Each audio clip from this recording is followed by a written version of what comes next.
Zdravím všetkých chlopov tohto videa, dnes tu máme ďalšie videjko z tej novej rubriky. Takže minulé videjko bolo v lete, toto je v zime. Tak často nevychádzajú videá z tejto rubriky, pretože zábery sa musia nazbierať. V tom prvom videu som vysvetlil, že ako tieto videá vznikajú, takže si to pozrite. No a môžeme začať, príjemné sledovanie.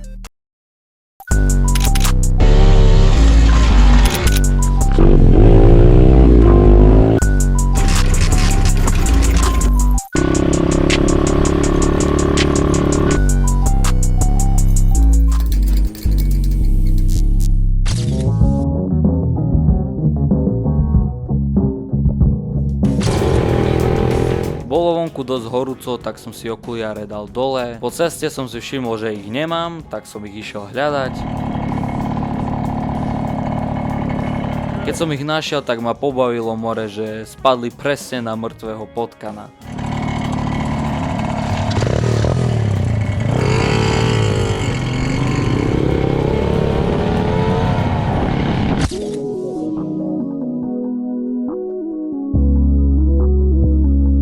Tento pitbike mi doniesol na servis môj sledovateľ spolu s otcom. Sranda je tá, že zákazky som ešte nikdy nerobil, takže toto je moja prvá. Problém bol taký, že za studena boli otačky príliš nízke a za tepla príliš vysoké. Niekedy pridali plyn a po pustení boli otačky stále vysoké.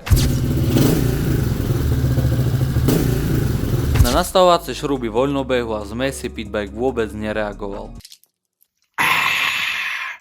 No reaction. Dokonca keď ho doniesli, tak ani neštartoval. Hneď som si všimol, že kompresia je dosť slabá a kickstarter ide veľmi ľahučko, že normálne rukou s ním pohnem. Takže najprv som chcel spraviť, aby pitbike aspoň štartoval, aby zistiť, že v čom je ďalej problém. Tak som hneď pozrel sviečku, akú má farbu. Sviečka bola čierna a suchá, iskra ide. Pozrel som, že či je dosť oleja, bolo dosť. Tak som prešiel na karburátor. Chcel som pozrieť, že či nie sú náhodou upchaté trysky.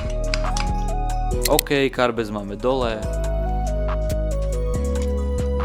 Dal som preč vzduchový filter a už som si všimol prvý problém. A to je ten, že vnútri je ten filter zanesený špinou, prachom a samozrejme aj karbec. Ďalej som sa chcel dostať k tryskám, ale jasne, že je to čínsky pitbike, čínske diely, taktiež šruby na plavokovej komore boli tak nekvalitne a tak na hovno spravené. Pri skladaní ich Číňania tak zakrutili, že už to nešlo ani za frasa odkrutiť. Neviem, z čoho boli tie šruby vyrobené, ale fakt boli ešte ku tomu na krížový šrubovák, tak som to plusko úplne roztrepal, že tam bola normálna diera. Skúšal som rôzne veci. Buchal som potom zľahka.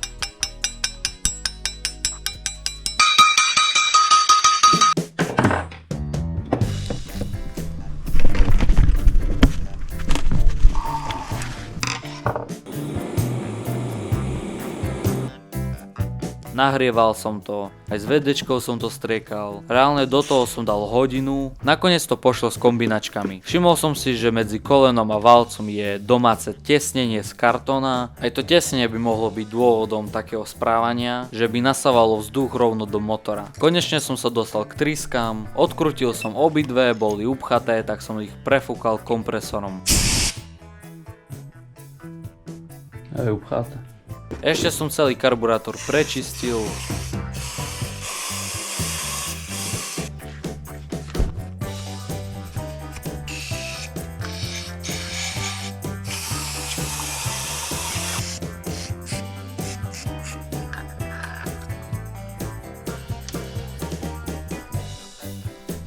Dal som tam nové tesnenie, vystrihnuté zo špeciálneho papiera. Dierka bola trošku malá, opravil som to. Ten pán mi dal nový vzduchový filter, pretože vraj nepasoval na tento karburátor. Aj keď som ho tam dal, poriadne som tú SK-pásku zakrutil a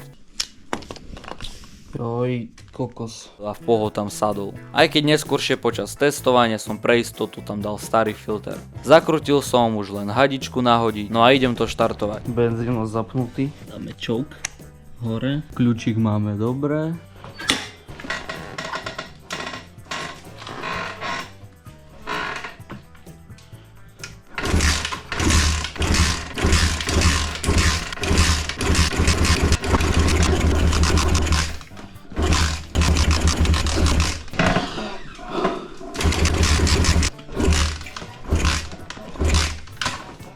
When I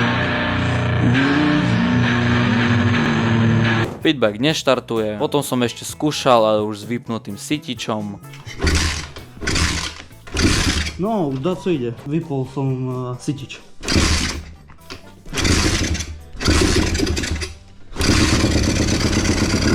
Pitbike naštartoval, otáčky sú trochu vyššie a nestabilné. Voľnobežná šrúba nereaguje. Po pridaní Pitbike ešte pár sekúnd drží pridaný plyn.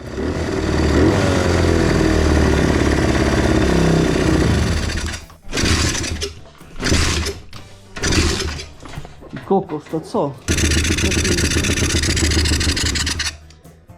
More. Skúsil som niečo s nastavovaním plynového lanka. Ďalej sa mi moc nepáčilo, že Kickstarter ide príliš ľahko. Reálne, že ľahučko, aj s rukou s ním pohnem. Napadlo ma, že to budú nenastavené ventily. Keď sú nenastavené, tak Pitbike má nestabilné otáčky. Motor sa ťažšie otvára, zatvára. Vzniká klepot. Motor môže reagovať oneskorene alebo padať v otáčkach. Horší výkon, zlé vôle ventilov narušia to časovanie. Slabší ťah, nestabilný chod. Takže sací ventil, ten hore sa nastavuje 0,05 až 0,06 mm.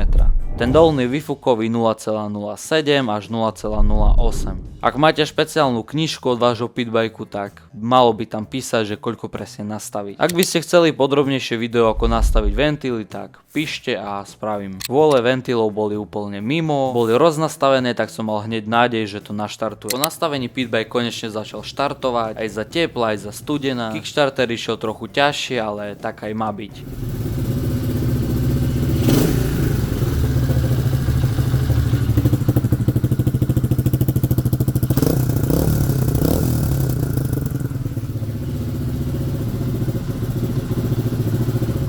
Už som si len všimol, že predsa je s tým plynom dačo zlé, tak som pozornejšie na ňo pozrel a všimol som si, že to lánko je ohnuté. OK, máme tu nové lánko, poďme si to tu dať a už by Pitbike mal byť hotový. Ako lánko ešte vyčistím reťaz, to je ako gratis, pretože nemôžem na ňu takto pozerať, taká je špinavá, úplne tu je čierna farba a tu je tá reťaz, len špinavá a suchá je proste brutálne, že nič reálne, to bude ako gratis, zadarmo vyčistím, namastím, aby bolo. No a poďme si túto lánko dať. Takisto mám aj na svoj Pitbike plynové lánko, pretože ak som to dával z tohto Pitbajku na tento, čiže z môjho tu iba na test, som ho odkrútil a som pozrel vlastne na tú koncovku toho lánka, som bol v šoku, že drží sa na takých troch vláknach a úplne čo skoro pukne. Dával som na test tam svoje lánko, ktoré puklo, tak si ho vyberieme. Tunak vidíte zaseknuté, odtrhnuté, toto moje vlastne. A staré úplne ohnuté,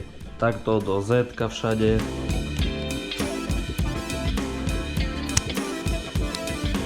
Zuby ťahám.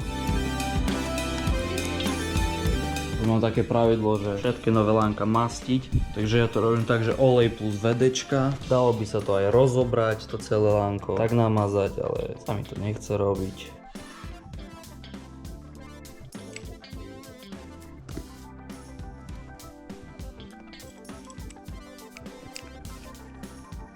Takto si presunieme nové lánko.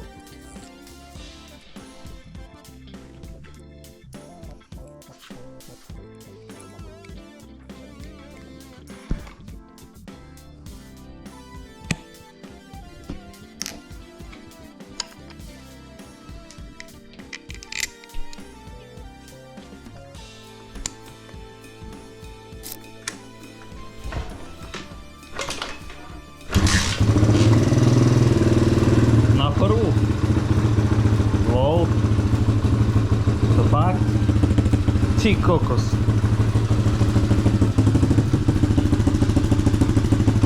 Taký som dobrý. Takže Pitbike je opravený, už len ako gratis vyčistím reťaz benzínom. To sú staré zubné kevky, takže na tej reťazi sú atómy mojich zubov.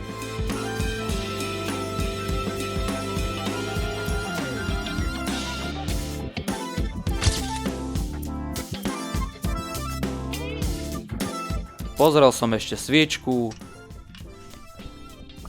Bol som ešte otestovať Pitbike po dvore.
Ako to, že ten pán nás natáčal, mi vôbec nevadí, dokonca mám nádej, že sa mu motorky zapáčili a preto si ich natočil a nie, že nás ide nahlasiť.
Dojdeme?